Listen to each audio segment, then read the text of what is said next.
তো সেক্ষেত্রে আজকে আমরা আসছে ঘনমূল নির্ণয় অর্থাৎ কিউব রুট ট্রিক্স এর ম্যাজিক নিয়ে আমরা আসছি। দেখো পরীক্ষায় যদি আমাদের ঘনমূল নির্ণয় করা লাগে কিভাবে বের করবো, বলছে রুট ওভার 125 এর ঘনমূল নির্ণয় করো। তো সেক্ষেত্রে আমরা কি করব,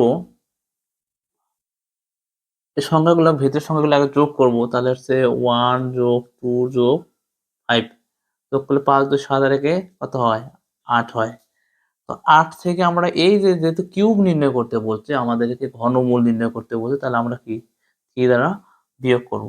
বিয়োগ করলে কত পাবো আমরা, 5 পাবো। তাহলে আমরা কিন্তু জানি 5 কে যদি ঘনমূল করি তাহলে কত আসে, 125 কিন্তু আসে, তাই না? তাহলে 5 কে ঘনমূল করলে 5 গুণন 5 25, 25 গুণন 5 হচ্ছে 125। ঠিক আছে? তো সেম ভাবে বলছে রুট কিউব 216 যদি আমরা বের করি, 2 যোগ 1 যোগ 6, তাহলে হচ্ছে 6 এর আগে 7 আর 2 হচ্ছে 9, 9 থেকে 3 বিয়োগ করলে কত থাকে, 6।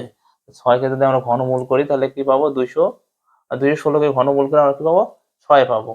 তো ঠিক সেম ভাবে যে এইটা 3 নম্বরটা অ্যান্সার কি হবে, সবাই কমেন্ট বক্সে আমাকে জানাবেন। ধন্যবাদ।